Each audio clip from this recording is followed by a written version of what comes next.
Ever had a big problem with someone that made you feel like fighting? But what if there is a smarter way? A way to win without getting into brawl?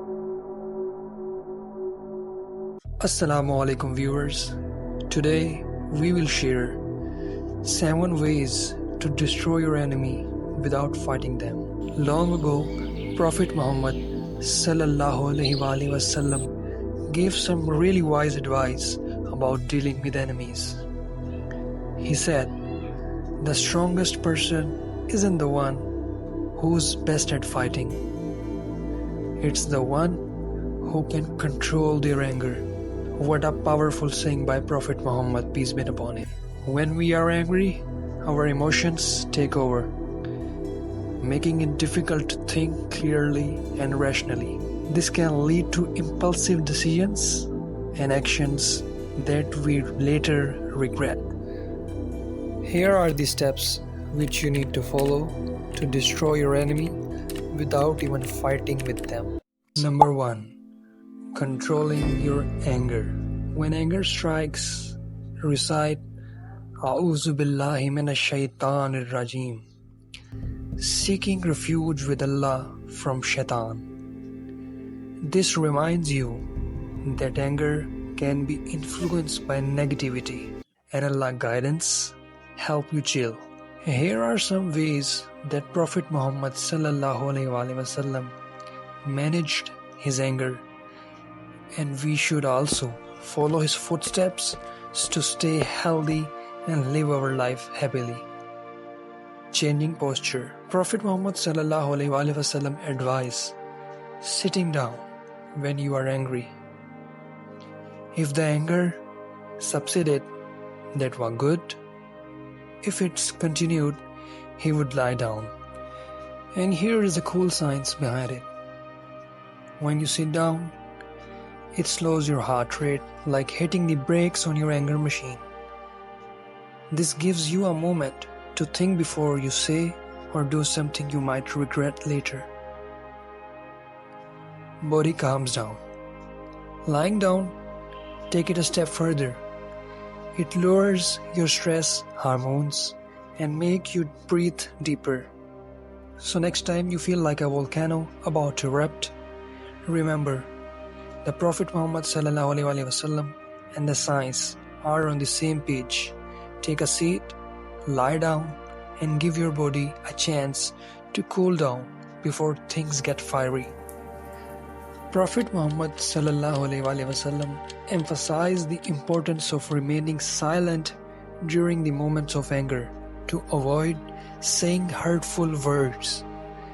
Engaging with negativity often gives the enemy the satisfaction of getting a reaction from you.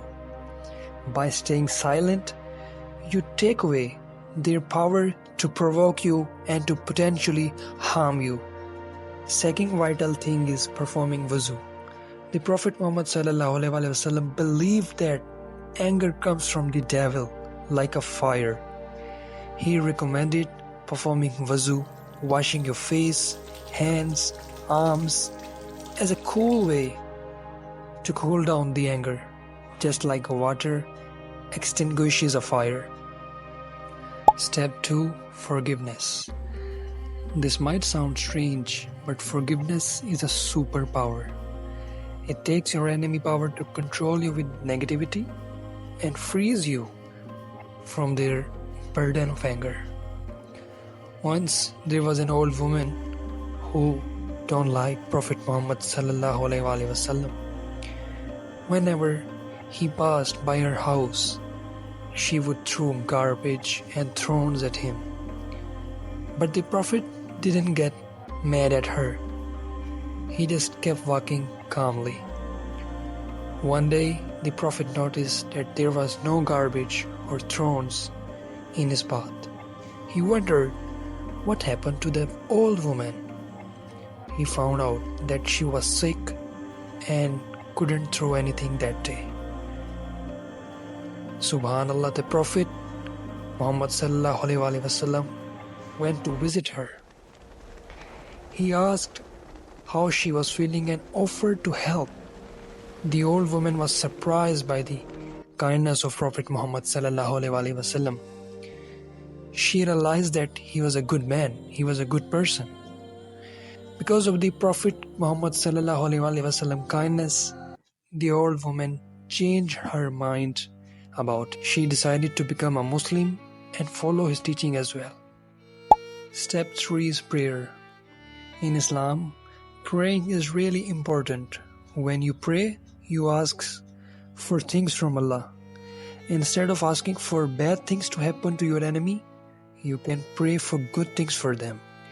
You can ask for them to understand better and for peace between you two. This might help change their heart and make things better for you and them.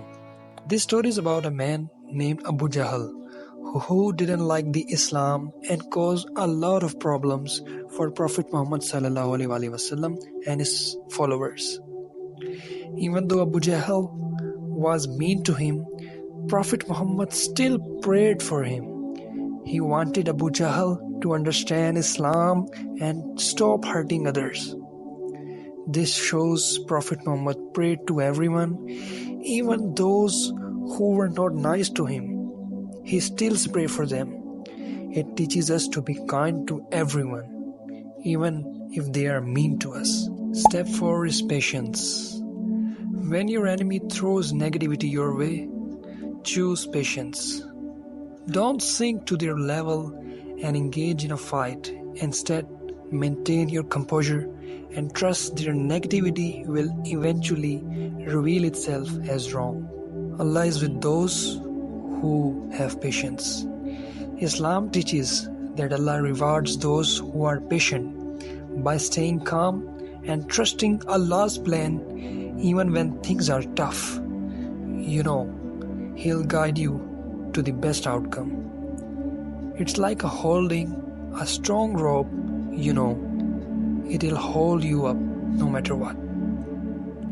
Patience can sometimes make enemies rethink their actions. It shows you a strong and kind, which might lead to them becoming friends or at least stopping their bad behavior. Step 5. Avoiding gossips and backbiting. Engaging in gossips and backbiting about your enemy only fuels negativity and prolong enmity. Refrain from speaking ill of others and focus on constructive actions instead. Backbiting, known as ghiba or ghibat in Arabic, and it's strongly condemned in Islam. The Prophet Muhammad ﷺ spoke extensively about the harmful effects of backbiting and advised against it. Here are authentic hadith from the Prophet Muhammad ﷺ regarding backbiting. The Prophet said, "Whoever believes in Allah and the last day should speak good things or keep silent." Step 6. Performing acts of charity, sadaqah. Perform acts of charity on the behalf of your enemy, seeking blessings and softening their heart through kindness and generosity. In Islam, giving charity or sadaqah can turn enemies into friends. When you show kindness by giving charity on their behalf, it surprises them. This act can change their feeling about you as well, making them see you in a better light.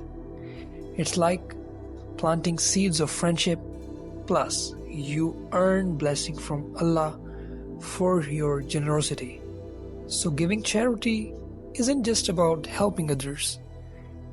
It's about building bridges and making the world a better place, even with those who may not like us. Step 7. Redirecting negative energy. Channelize negative emotions into positive actions. Use the energy that arises from conflict to engage in the act of kindness, charity, and self-improvement. We hope that the steps we told you, you are going to follow, inshallah, and follow these 7 steps and experience the positive changes in your life by the will of Allah subhanahu wa ta'ala, inshallah. Remember to subscribe our channel Living Islamically for more guidance on living life in a better Islamic way. Thanks for watching. Don't forget to subscribe.